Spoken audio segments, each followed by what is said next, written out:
If I had 20 to 50 pounds to lose in 2026, I wouldn't be scrolling through TikTok looking for another 30-day transformation post. And I definitely wouldn't get excited over some skinny influencer's miracle morning routine. After losing 50 pounds in my 40s and finally keeping it off, I know what works and it's not what most of these fitfluencers are selling. After going from 1,300 calories while gaining weight to 2,400 calories while weighing 50 pounds less, there's 5 habits that finally move the needle. And these habits are so simple that once you master them, sustainable weight loss gets way easier. So if you're ready to stop the I'll just start Monday cycle, let's talk about the first habit that you need to master.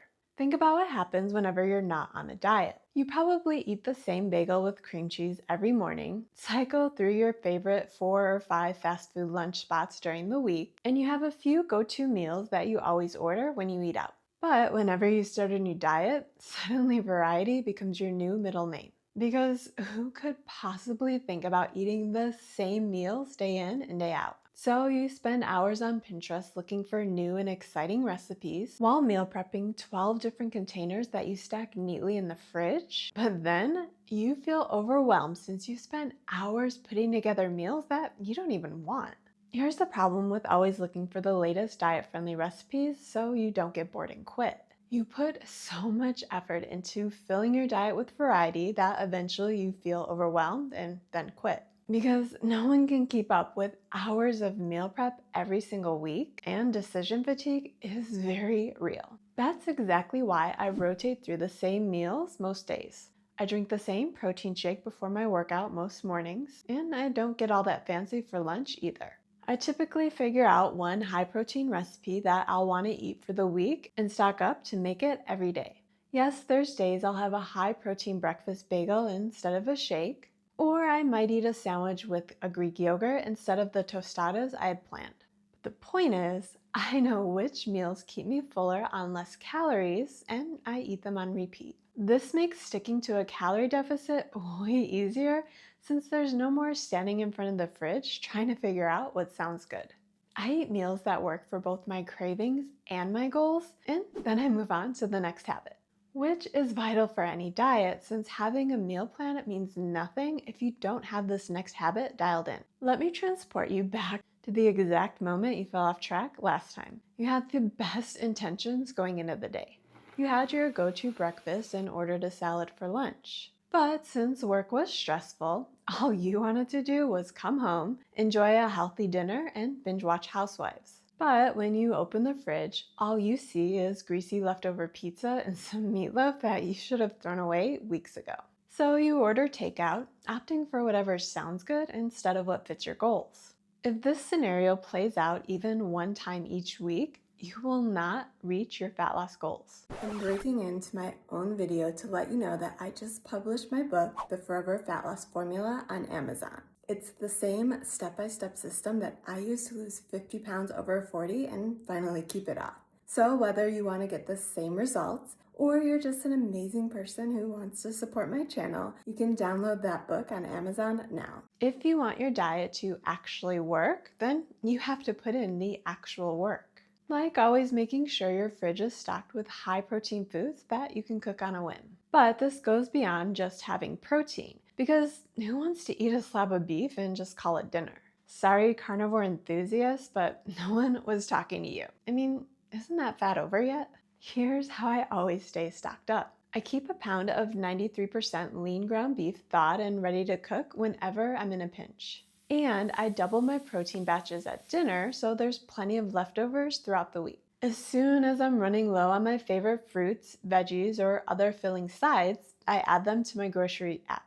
And then I head to the store pretty much every other day because I've got 2 preteen boys in the house. You can also keep cut up rotisserie chicken or high quality deli lunch meat on hand so you always have easy protein. Once you figure out your essentials and a system to stay stocked up, staying on track becomes way easier. Speaking of which, I wish I knew about this next habit sooner since it would have saved me from far too many nights of going to bed with a growling stomach.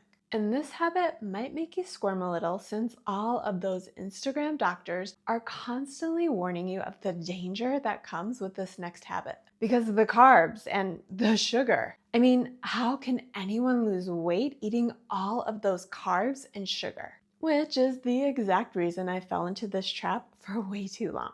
Even though old school diet knowledge tells you to eat your fruits and veggies, ever since the late 90s, we've been told that fruit is the devil's candy, at least if you're trying to lose weight. So I never ate it. And I was starving almost every night, even while eating close to 2,000 calories. That's because I wasn't getting the fiber and nutrients that come with fruit that keeps you fuller on fewer calories. These days, I eat all of the strawberries, literally, since sometimes I have more than a pound a day. And I have the biggest apple I can find as an afternoon snack. The result? I feel way fuller on fewer calories, making it easier to stick to a moderate calorie deficit. Now, this habit does come with a caveat. If you fear the hunger spike that can come with naked carbs like fruit, then just eat it after a high protein meal or even add protein to your snack.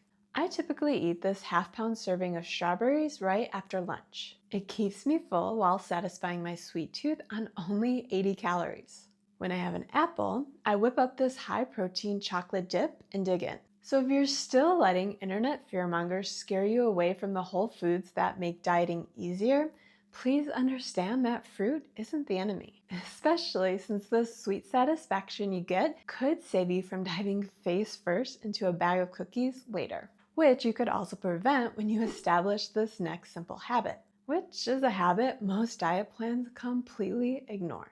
Your body has a natural hunger rhythm, but most people fight against it instead of using it to their advantage. Maybe you force breakfast even if you're not hungry, or you eat a tiny dinner because of some stupid meme you saw, even though that's the time of day that you've actually considered gnawing off your hand because you are so freaking hungry. Here's what I learned early on about my hunger patterns. I'm not hungry most mornings since that's the time of day that I'm most active, either walking at my desk treadmill or getting into the gym for an early workout. All of this moderate activity keeps my hunger low until the afternoon.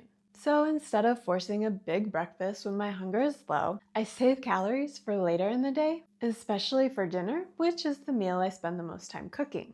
That way, I can actually enjoy more of what I put effort into, plus I eat more at the time of day that my body has come to expect it. If the reverse is true for you, then just plan your most filling meals for breakfast or lunch whenever your body is sending the strongest hunger signals. This is working with your body instead of depending on another influencer to tell you the best time of day to eat.